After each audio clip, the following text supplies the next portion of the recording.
Welcome to the Traveling Professors. I'm Professor Bob. And I'm Professor Sherry. And together we are the Traveling Professors.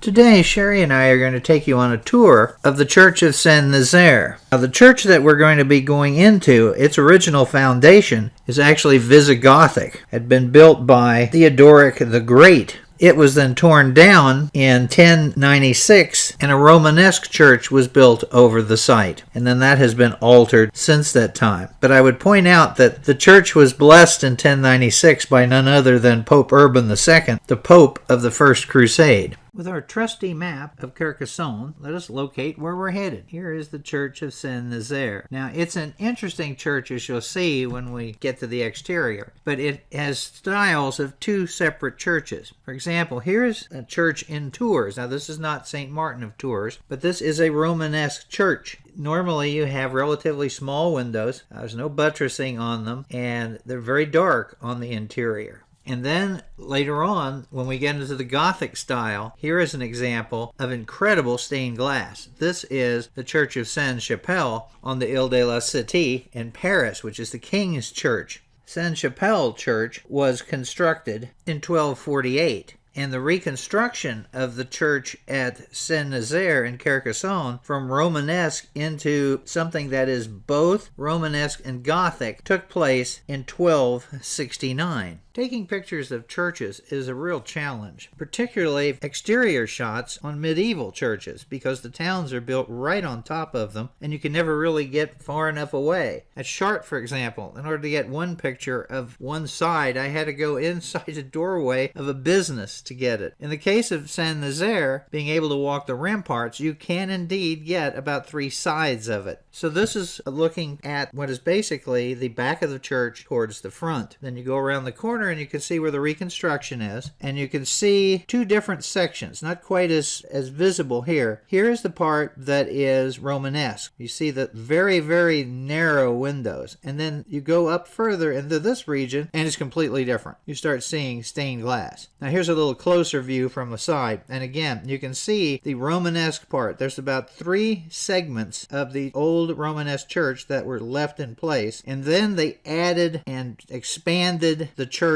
to put more light in it and to put more sculpture in it. And of course here we have one of the rose windows, and you go, well, where's the stained glass? It has a protective covering, protect the glass from hail and other things and ultraviolet rays. This is the front of the church, so right here is where the altar is located, and then this is one side of side altars, and then there's the rose window, and on the other side you'd have exactly the same thing. You'd have another row of altars and another stained glass rose window. And then here's an aerial view where you can see the way it's constructed a little bit better. You can see that the transept, that's the cross part, is pretty noticeable here. Now they usually have a very small transept on Romanesque churches, but this is a little bit bigger, and then it has the bump out for the altar. Now down on the ground level, you can see a little bit of the problem. Now this is the front of the church, so here is the altar, and there's a set of side altars, but look at the stained glass, one after the other, and then that repeats on the other side. If you get around to the other side, there really isn't a view to get of that other section. You see the gargoyles on the top, and you see the spires, and this is actually where the rose window is on this side, but they have this arch in front of it. Doesn't make any difference on the inside. And here's a closer view of one of the gargoyles. And then here is where you enter into the church. Now you could go through those 2 doors, but they're not really open. You go in right down in here at the very, very, very back of the church. Now the Basilica, or the Church of Sin Nazaire in Céleste, is a actual church. They do have services here. You see they have Mass at 11 o'clock on Sunday. And it is open at different times. So you see the opening time. So when you walk into the church, Sherry and I have been here twice. The first time we were here, it was pouring down rain, so it was really dark, which is why we had to go back a second time. We have a full sun day when we were visiting here. And here you are standing in the back of the church looking down the nave. Remember, the main aisle down the middle is called the nave, and then you have side aisles on the north side and the south side, which are almost always narrow and darker. But you can see, if you look down the middle, how somewhat dark it is, and then you get to the altar area and you see this massive infusion of light. but in a Romanesque time it would have been probably just as dark with a little candlelight. So we're going to go down the north aisle first, then we'll go down to the middle, then we'll go across to the other side, and then come back up this direction and then look at everything in the back. It's not just difficult to take pictures of medieval church from the outside, but the inside is problematic as well, because you really want a day where it's cloudy to get good stained glass pictures. But you need a good sunny day in order to take the interior of the church.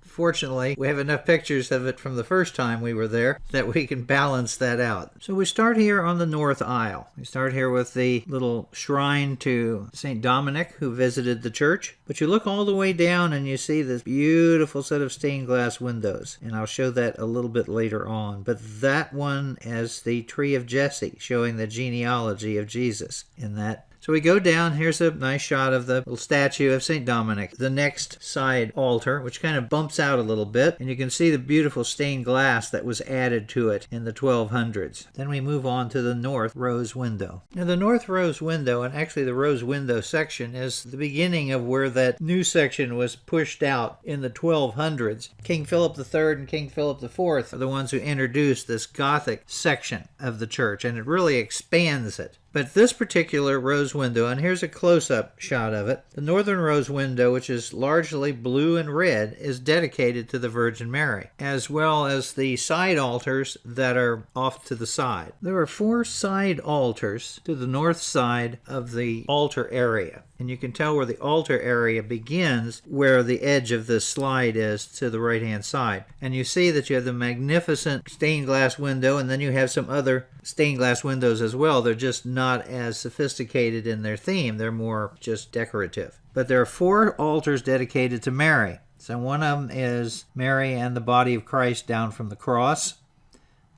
And then we have 3 other aspects of Mary. Here's the most plain one. Then here we have a beautiful painted statue.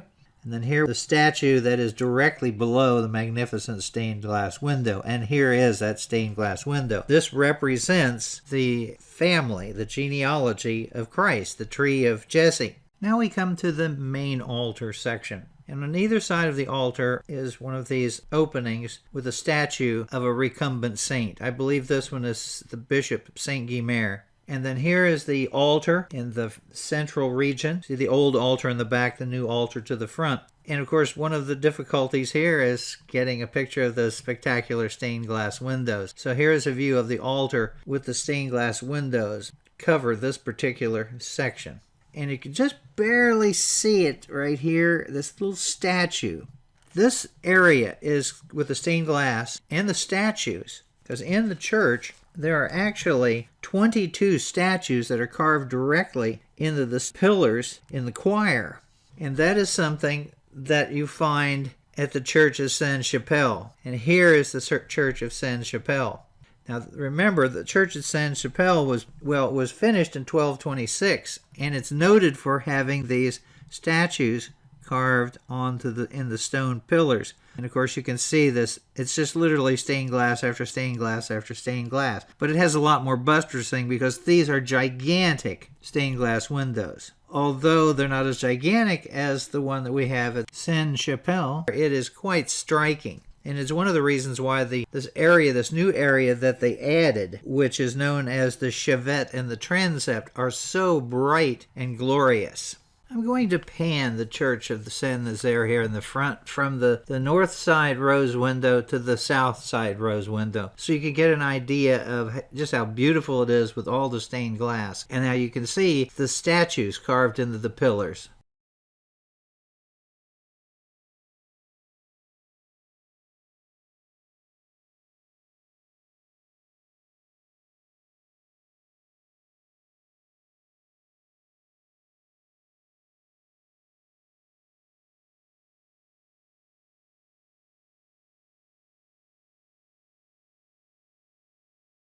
Well, now that we're down in front of the altar, we better take a look back. And so here's looking to the back of the church, where you can see the magnificent organ, which of course was added much later. And then you have the really beautiful little pulpit where the priest would come down to preach to the people. But you can see it's pretty narrow, and that goes along with what you would find in a Romanesque style church, but it's just more light in it as a result of all that stained glass in the front. And when we started, I shot a picture down the north aisle. So let me shoot a picture down the south aisle. And at the end of this aisle, there is another set of altars. And this one, which is offering what is known as the Tree of Life, it's a pictorial of the Passion of Christ and the redemption of mankind. So if we go down to the front, here is the other set of altars.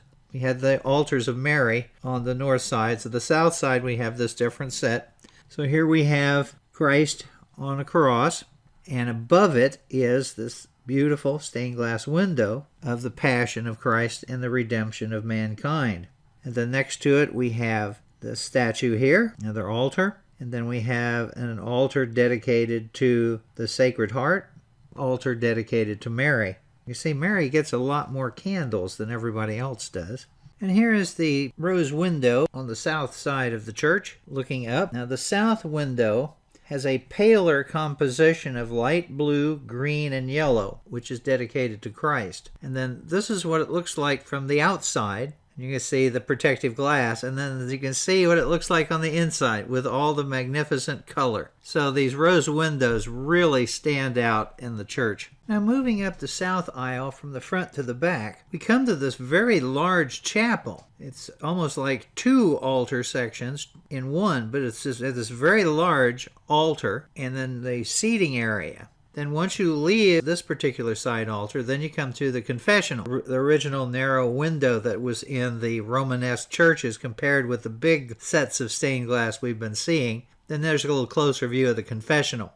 Then as you get to the back, you can see in this picture, you can see the chapel that was up front, and then we had the area where you went to confession, and then we have this little font with the picture of Christ, kind of like the Veronica's veil, with the statue of Joan of Arc in the corner. So that puts us back into the back of the church. Before we go into the area behind the organ, we need to look up. So here's a view from the back to the front of the ceiling, and you see how it's just pretty standard ceiling till you right down in front of the altar, and then you see how that makes the changes. This is the change in the roof over the area that was added in the 1200s, so it has much more intricate workmanship. We've finally returned to the place where we entered the church. We're right in front of the organ, and we're going to go around the organ because there are some areas that have some displays. So behind it, you find this really nice statue of Jesus. And then there's a little altar with the bambino, with a little Christ child that they would use for the nativity scenes. And then you come around, and then here is a baptismal fount in another area, one of the older ones. And of course, a little place on the wall to get some holy water. And so we have completely encircled the entire Church of Sin Nazaire. So Sherry and I certainly hope you enjoyed it. Sherry and I hope you enjoyed the tour. Please come by our YouTube channel at Bob Packett, and please subscribe and leave some comments. Thank you very much. I've been doing podcasting on history for over 15 years. I've got over 4,000 shows, and I've done CDs, which of course can be sent out as USBs. So if you would really like to get more on history for free, then come by my website, as you see here, historyaccordingtobob.com, and see what's there. So thank you very much again.